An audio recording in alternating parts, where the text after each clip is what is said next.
Welcome to What Do You Need to Know? And today, of course, as always, we're starting with your angel romance cards. Again, some people out there may not want love, or they may feel like they want love, but somewhere deep down inside your soul, I promise you want love, because we all want to be loved. So we're going to start with angel romance cards, and your first one is religious factors. Obviously, if you know this series, it's a continuation of wherever I last left off. Religious factors was something that you were dealing with already, and it's still something that is still implanted in you that you're still dealing with. Religious factors is your love life is influenced by your religious upbringing and spiritual path. So you might be on a certain path right now that's telling you to live a certain way. Maybe at one point in time in your life you were my brain stopped and paused and said, oh.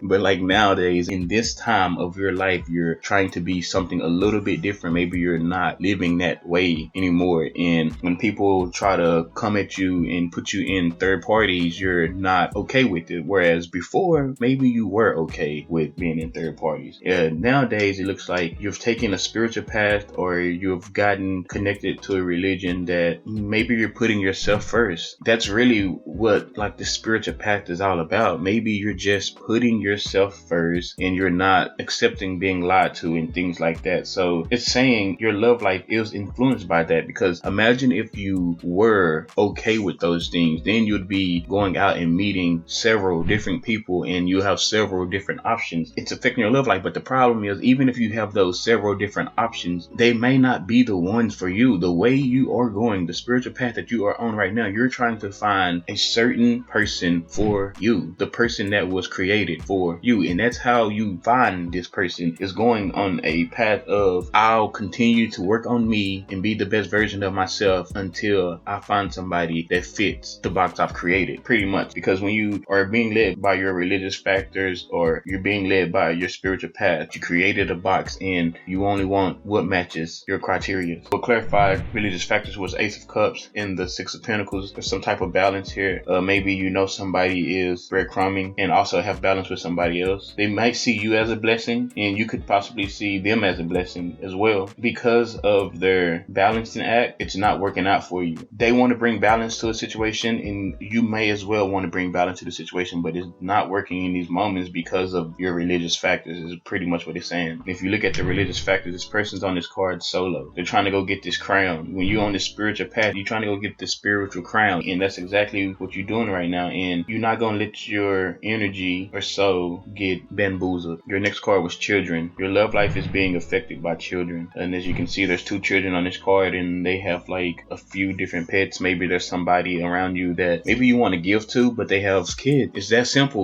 Maybe you haven't grew to where children don't affect you in a relationship. I don't want to say you're not mature enough to be like, I'm here, I'm taking care of them, I love their mom, or I love their dad. So I don't want to say you're not mature enough, but maybe you haven't gotten to that point in your life to where that's okay for you. So there might be somebody out there that you want to be with, or there might be somebody out there that's for you, and you can't even take it to the next level because you look at the fact that they have children, right? Now, what clarified this is the Star card in the King of Swords, and it is stagnant. Now, it could also be your children that's affecting it. Maybe you are trying to date somebody and it's your children. Maybe your children depend on you way too much, and right now y'all's relationship is stagnant. By you holding on to that, maybe it's affecting your relationship with somebody. Maybe it's making a relationship stagnant in your life. Maybe because your relationship with your child is stagnant, there's somebody that you see or you put on the pedestal, you see them as a star in your life, it's also stagnant with them as well. Because maybe you're worried about your child so much, and you're trying to, I don't want to say get your child back, maybe your child left, or maybe something happens, so you're worried about your child so much, the relationship you have with somebody is going to the wayside. It's starting to go from upright and it's starting to go reverse. Maybe that's another story that's out there for somebody that is dealing with their child. Or it could be you want somebody that is in Libra, Gemini, Aquarius, possibly a Capricorn, and maybe they have issues with raising somebody's child. Right now they're stagnant and they don't know if they want to do it. I also see Aquarius here. Could be an Aquarius child, could be a Libra, Gemini, or an Aquarius child, or a Capricorn child, or it could be a partner. But either way it goes, it's an act of either somebody's child child is causing problems between like your love life, or your partner is having issues with accepting your children. And if that's the case, then you probably already know what you need to do. Stay optimistic about your love life. Positive thinking and faith will bring you romance. On this card, there's this woman, and she's like at this altar trying to give these flowers, and these yellow flowers is happiness.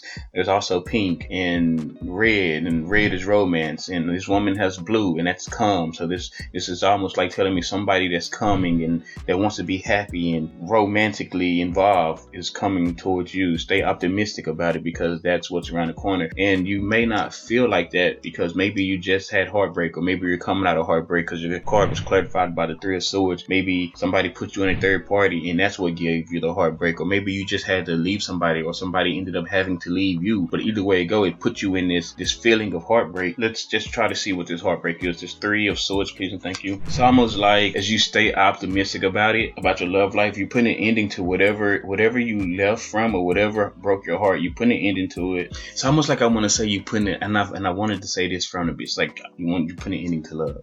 But it's trying to tell you to stay optimistic, because maybe in your mind, maybe people love bomb you a lot, give you a lot of this love energy, and it's just like a lot of bullshit to you. So it's almost like you want to put an end to that. But it's telling you stay optimistic about your love life, because if you stay positive, faith will bring you romance. Your positive thinking and your faith will bring you romance is what it's saying. If you stay positive with your thinking, your positive thinking and faith will bring you romance. But if you go ahead and you say you done with love and you ending it, then maybe that wish you asked for, maybe you asked for love, but if you don't stay in this positive realm, you'll lose what you've asked for. And the reason you'll lose it is because our thoughts communicate with the universe with what we want in this world in front of us. So like if you can think it, it can happen. It's a way more complicated than that, but trust me, like so subconsciously though, maybe you got hurt and you're just done with love. I can tell you, if you stay optimistic about it, if you just stay positive about love, not only can your career and finances go, but also your love life can go. They can go at the same time. I guess I'm saying don't focus on don't be like, well, I'm hurt, love sucks, I'm gonna go focus on career and finances, and that's it. I don't want nothing else, because then you might miss the person that's for you. Say I'm hurt, that person did this to me, that person had to grow, I had to feel this so I can grow, so I can be better for the next person that comes along to me in my path. That's how you should think about it. And then when that person gets here, you both give each other a chance. I would make sure that this person's energy is clear for me, just like I'd make sure my energy is clear for this person, and I'd try to give it a chance. But at the end of the day, I'm just the messenger. The choice is yours.